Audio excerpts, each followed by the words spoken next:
What's going on, guys? Jesse Haynes with cardlines.com, and I'm going to answer one of our biggest questions and one of our most popular articles: where should you grade your cards? It's a big question. There's not necessarily a right or wrong answer, but we are going to look at the three major grading companies in this video. Then we're going to look at one other that I've at least flagged as an interesting one that's kind of on the rise per se, and I have an update there. And then, most importantly, we're going to dig into the numbers behind it so you can see, what the cards cost to submit, what the resale value is based on the grades, and the different benefits and expenses that you're going to experience with the three major grading companies. So let's dive in. Company number one, the company you guys probably all know, love, and hate at the same time. It's PSA, the Professional Sports Authenticator. They're the longest running card grading company, so they've been doing it for a long time.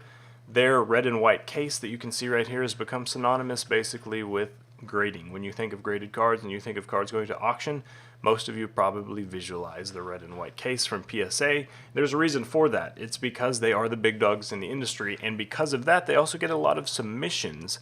And since there's so much volume, so many submissions, they miss deadlines. They can ask higher prices, they can miss deadlines, and it's kind of like a, sorry, we missed it, but hopefully we'll do better next time. There's not a whole lot of consequence, basically, is what I'm saying. But people still submit because a PSA 10 card is about as good as it gets when you talk about investing. And when you're talking about long-term holds and long-term rookies, a PSA 10 is basically the pinnacle that so many collectors are chasing.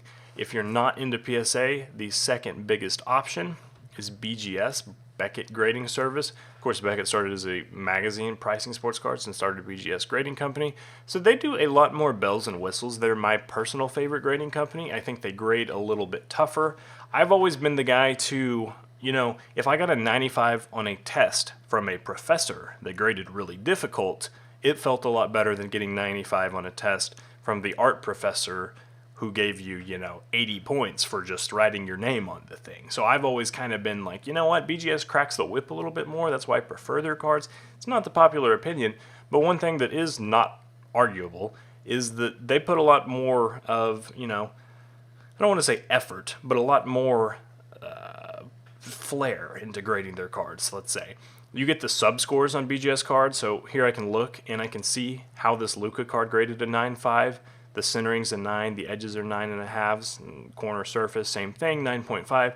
So it's a little bit better roadmap for where they got the grades as opposed to PSA's eye appeal, is basically how they talk about it. Yeah, there are some quantifiable PSA grading characteristics, but it doesn't necessarily appear on the card, so I really like that. I also like the BGS color codes. As you can see here, cards that grade an 8.5 or a 9 get a silver. I promise this is silver. I know it looks a little bit white, but they get a silver.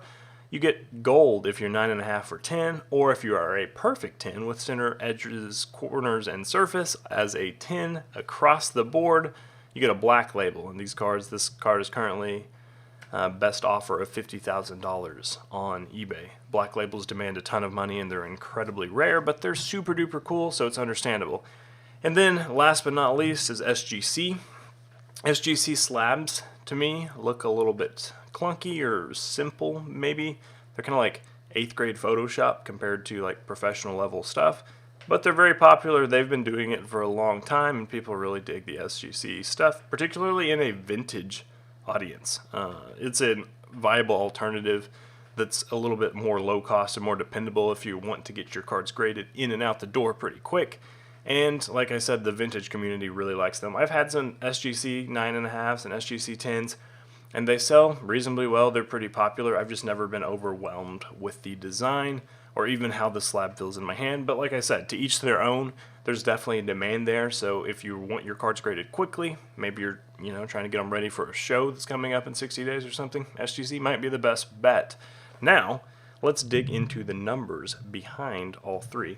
So to write this article, what I did is looked at PSA, BGS, and SGC's websites to figure out, the different cost breakdowns for what they're doing. So I wrote this article in August, so these published prices are all as of August. We're going to look here in just a minute at the differences, what they look like now, but not a whole lot has changed, so spoiler alert. So PSA, here's the breakdown. If you have some cards, you could do a walkthrough for 3 days at $600 a card, but all of them are price based on what the card is valued at. So there are some exceptions. Obviously, if you have a card valued more than $10,000, you're going to have to work out something better with them or something unique with them. I've never had that problem, for better or worse, but hey, it's fine. Maybe we can cross that bridge when we get there someday. Most notably here with PSA, the value is a very popular one. So most of my friends, and most collectors you probably know, do a lot of value submissions cards that are valued at less than $500. You get them back in 90 to 100 days. The last value submission I put in, it was supposed to be that 120-day mark, and it ended up taking over a calendrical year. But I think PSA is at least caught up. As I mentioned in this article, their turnaround times were incredibly backlogged. I think, according to many collectors, particularly on this PSA or this blowout cards thread that is linked here, it looks like they're getting caught up with the turnaround times. So BGS has the same sort of thing. They have an economy submissions for $35 a card, which I think has changed. We're going to look here in just a minute. But it's about the same time for this like 30 to 40 day turnaround time. So you're paying a little bit more, you're getting your card back a little bit quicker. And besides that, across the board, it's about the same. Standard submissions, 10 to 15 business days, it's $50 a card. PSA's second tier is also $50 a card, but their turnaround times are about 3 times as long, 4 times as long, kind of depending. And neither of them are guaranteed, BGS or PSA, but it sounds, again, like both of the companies are getting caught up finally. So I haven't submitted anything super recently, but if you do, please let me know what the turnaround time is. I'd even love if you would comment below and just kind of keep us posted here, and we can keep this chat ongoing. Then finally, SGC is based on declared value. SGC cards are never going to be the most expensive to grade, but they are going to be the quickest turnaround times. So it's $30, just like PSA, if you have a card valued less than $1,500. Notice that that's a huge difference, less than $500 or less than $1,500. So it's still going to be $30 either way, but the turnaround time is significantly faster. You're going to get it back in 20 to 25 on SGC, and it sounds like from most of the forums I've read that they pretty consistently hit those times. So if you want your cards back in a reasonable time, and you know they're not like insanely expensive $2,500, even $10,000 cards, SGC could be a surefire way to do a mass submission and get your cards back. So you can also rush order them for $125 if you have a card that you just really need back for some particular reason.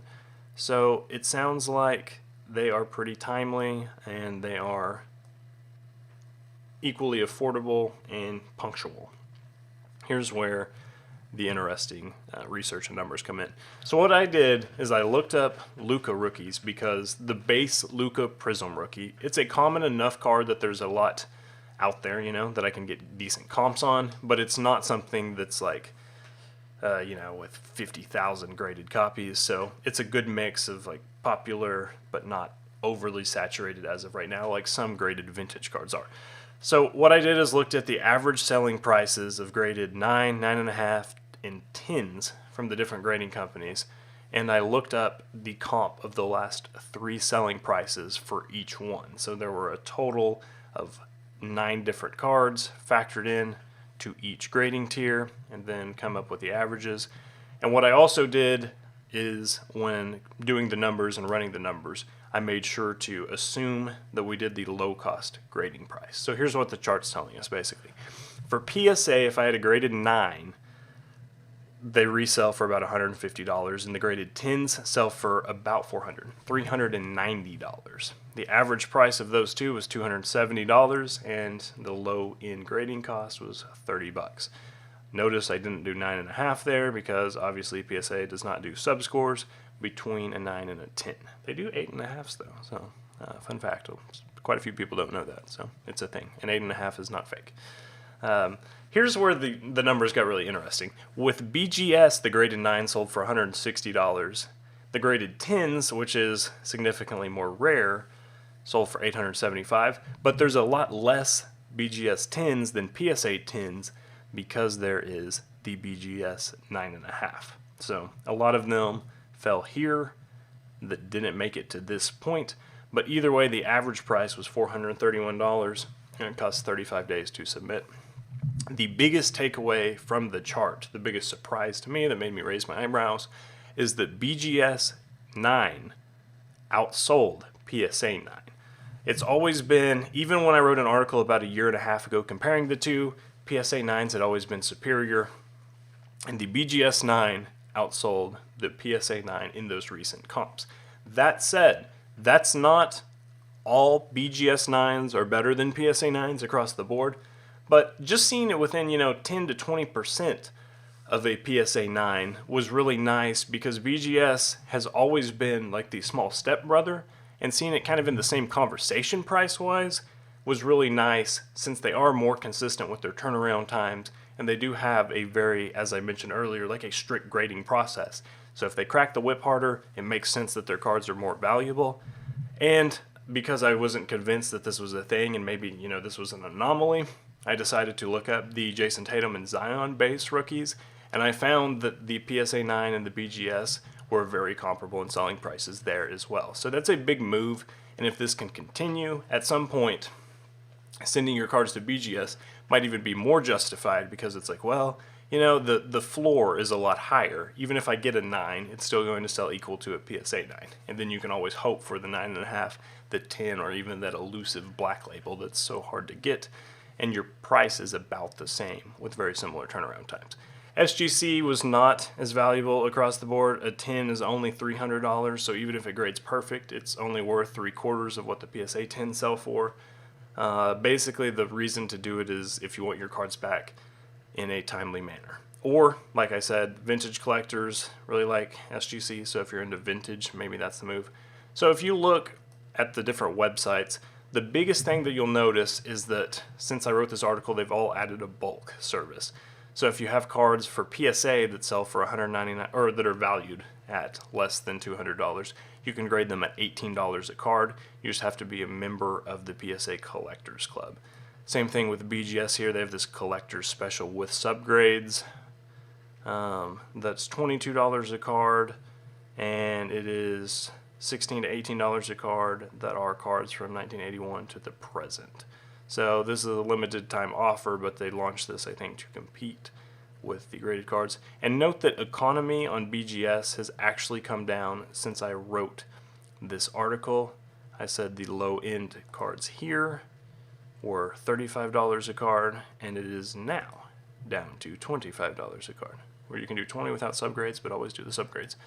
And last but not least, SGC has come down a little bit too, as the card market in general has become to come down some. Not enough to be concerned, but obviously everything else is opening back up, and people are just not spending quite as much money on cards right now. So $24 for the low-end submission, as opposed to, as I mentioned when I wrote this, it was $30. So all of that is coming down a little bit. The last card I wanted, and the last company I want to talk about, is Arena Club, which is one that we reviewed on cardlines.com. I will pull up the article right here.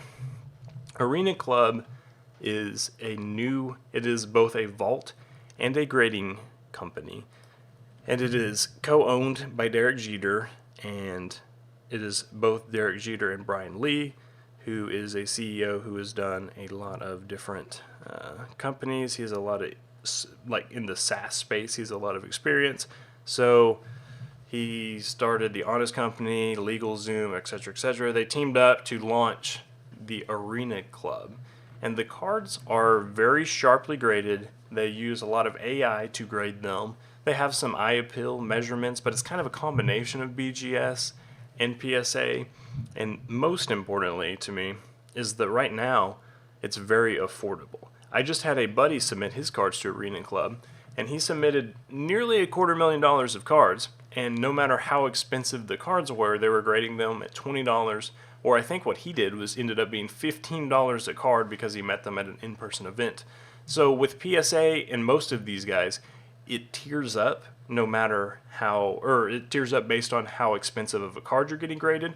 But in this particular case, my friend had, some one-of-one Josh Allen rookie autographs and number to 5 Mahomes rookie autograph, and some very expensive cards that they were grading for $15 a piece.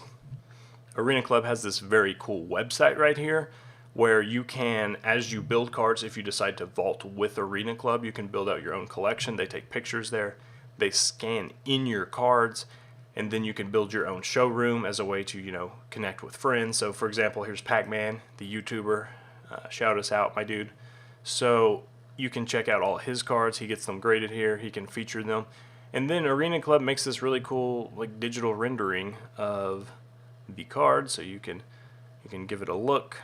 You can see the front, the back, the subgrades go in the back. There's a unique QR code to the verification, and you can check that out. So I'm not saying you should send all your cards to Arena Club, but I am saying that this is a company that we should at least keep our eye on, because I think they're combining some of the best hitting elements of BGS and PSA grading, and as of right now, it's a very affordable price that makes sense. And if they can, use this VC funding and gain enough traction within the industry, I think they're bringing some disruptive technology that could help them join a conversation as like a big four grading company, and maybe join that whole conversation with PSA, BGS, and SGC.